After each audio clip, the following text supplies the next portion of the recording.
Hey, what's going on, Guardians? My name is the Black Link, and the exotic Black Armory sniper rifle, the Izanagi's Burden, has finally been achieved within the game World Space.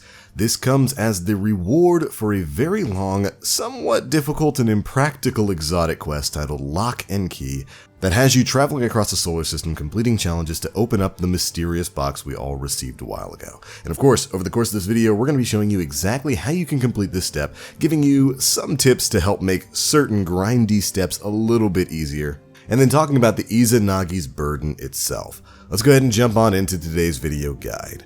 First things first, this entire questline starts off with the mysterious box that you'll be able to receive from the Volander Forge. Now, you should be able to get this fairly easily. You unlock the Volander Forge first as a part of the normal Black Armory storyline.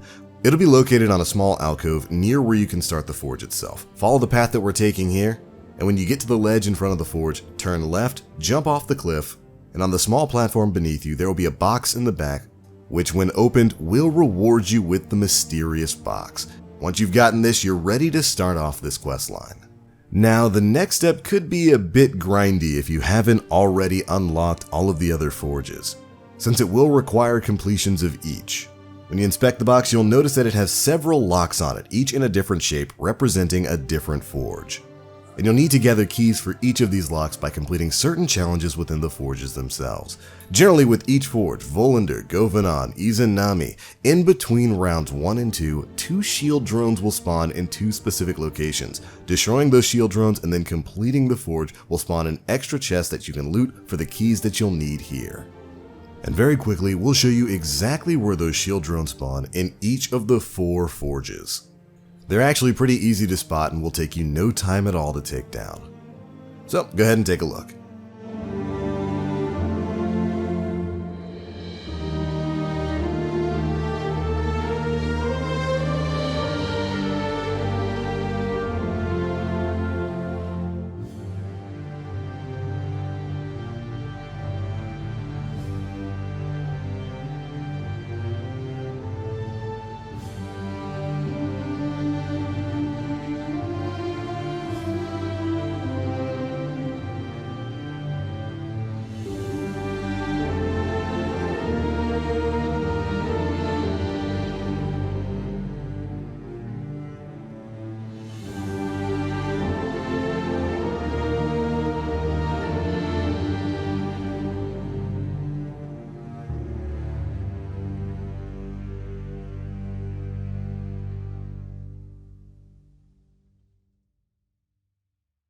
Once you've gotten the keys from the first 3 forges, you're ready to move on. If you haven't spoken to Ada 1 already, head over to her. She'll have a brand new quest item for you. Now that the Braguzia Forge has been unlocked via unscrupulous methods, Ada 1 will grant you the Black Armory key mold, which will be required to open the final lock on the mysterious box. I'd recommend doing this part after getting the keys from the previous forges, just for simplicity's sake. But anyways, once you've got the Black Armory key mold, your next step will be to kill 24 Watchers in the Leviathan underbelly and collect their lenses. Thankfully, this step is really easy to solo. Load up the Leviathan, and then follow the path that we're taking here. You're going to have to open up the underbelly, which will require that you put in a quick passcode with the levers here. In order to open up the door, you're going to need to hit certain levers within a short period of time. The order in which you need to hit the levers is this: 1, 5, 3, 2, 4, 6. So just follow the order we're taking here, making sure to hit all the levers within a fairly short amount of time, and you'll get the prompt that the door has been opened. Then follow the path we're taking here, and we'll show you exactly where you can farm 24 Watchers in no time flat. Check it out.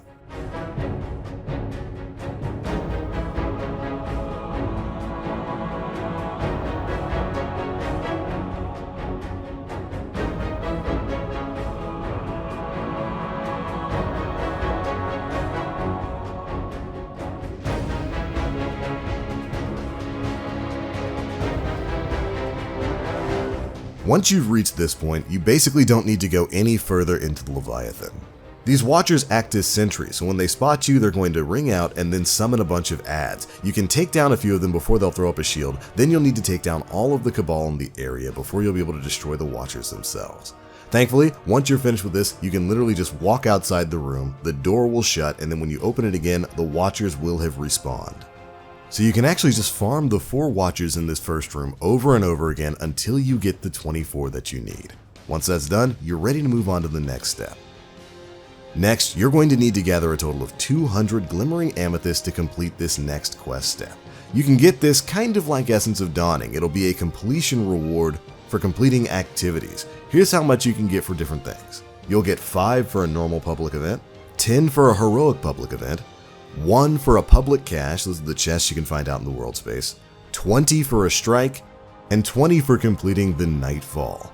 You're going to have a lot of farming to do on this step, but thankfully there is a pretty quick way, well relatively speaking, to get this farmed up to 200. Just go run the Lake of Shadow Strike. Select it right from the EDZ. This is easily one of, if not the fastest strike in the game. You can get 4 to 5 minute completions on it, and each completion will get you the maximum amount of 20 Glimmering Amethyst, meaning you can complete this 10 times in order to farm up everything you need for this step.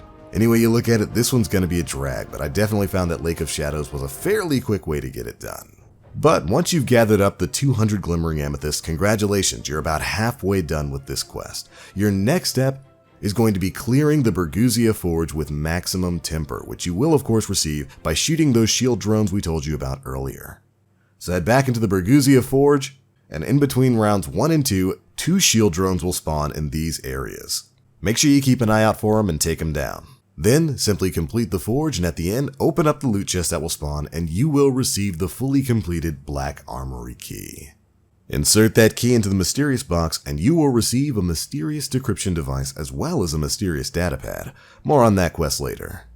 After this, head back to 801 in the tower. Speaking to her, we'll start off the quest Lock and Key, and you will receive an unidentified frame. And from here, Guardians, I have to say good luck, because this next step is going to require kind of a lot of RNG. For this, you're going to need to get an obsidian crystal, which will only drop from a rare Black Armory bounty. And these rare bounties are kind of like the old Vanguard mentor missives from way back in year 1 of Destiny 1. They have a random chance to drop anytime you complete one of the daily or weekly Black Armory bounties. Which means it might be all up to chance when you finish this quest step. And can I just stop to say that, I really wish Bungie would stop locking exotic quest steps behind some level of RNG. It feels really bad to get this far into the quest and then just never, ever have a rare bounty drop for you. Not to mention that the requirements for some of the rare bounties can be either ludicrously easy, like just throwing batteries into the forge itself, or really difficult with quest steps like completing the raid or the Shattered Throne or wearing a full set of Black Armory weapons and armor. That last one's actually the one that I got to drop after going through this quest. So, depending on your RNG, this quest step can either be completed very quickly, or it could take absolutely forever if you've got bad luck like your boy TBL.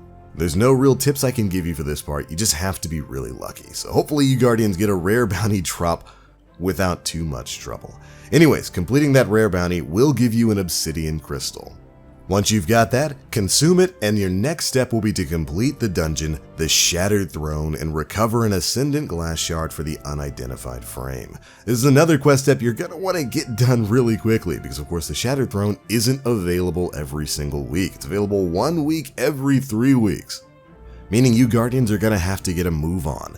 Head off into the Shattered Throne, and when you complete it, you will receive an Ascendant Glass Shard for the unidentified frame. Congratulations, you're almost done. Your next step will be to complete a special version of the Pyramidion Strike. And this one is going to be tough. This is going to be a new 650 power version of the Pyramidion Strike that you'll select directly from Io's world space. There are some intrinsic modifiers active here, including Extinguish, so if your entire fire team gets wiped, you're heading back to orbit, so you might really want to think about bringing some friends along for this one. Anyways, push your way through the strike, and when you complete it, you will receive the Radiant Phase Glass that you need to push you on to the next step of this quest.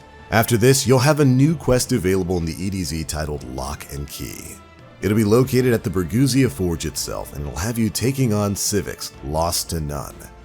Defeat this boss and you'll be moved on to the final quest step, Not a Weapon, tasking you with returning to 801 in the tower. Once you've done so, Ada will reward you with the exotic Black Armory sniper rifle, Izanagi's Burden. Congratulations Guardian, that's another one in the bag. This exotic sniper rifle is definitely something interesting. It's a kinetic weapon that comes with the special ability Honed Edge. Holding reload consumes the magazine and loads a round with additional range and damage. Basically, you take all of the extra rounds you have currently in your magazine of 4, you shove them all into one shot, and you deal extra damage based on how many rounds you had in the first place.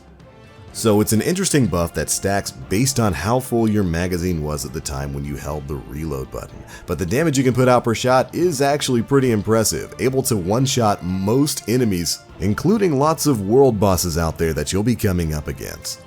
The burden also comes with chambered compensator for increased stability and slightly decreased handling speed, accurized rounds for increased range, outlaw where precision kills will greatly decrease reload speed, and finally, composite stock for slightly increased stability and slightly increased handling speed. Overall, this is actually a pretty decent sniper rifle. It's got good stats all around, decent stability, great impact, good range, and an above average aim assist stat of 62. That's actually not bad compared to some of the other exotic snipers out there.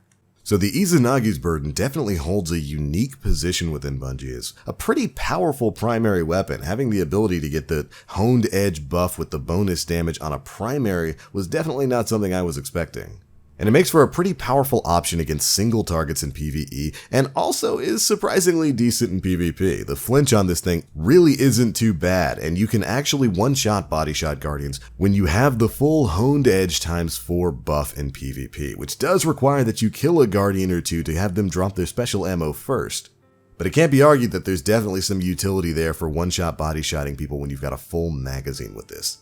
It's definitely got its own niche within PvP, and I could see it pairing really well with stuff like Not Forgotten or Luna's Howl as a solid secondary choice. Ultimately, the Izanagi's burden isn't going to be out-damaging anything like Whisper of the Worm, though, so if you were thinking that the Izanagi's burden with the honed edge buff was going to be dealing more damage than Whisper, well, it's definitely not going to be. That's still the unquestioned king of sustained DPS in Destiny 2. But the Izanagi's burden is definitely an interesting sniper rifle behind an amazing, if not sometimes frustrating quest.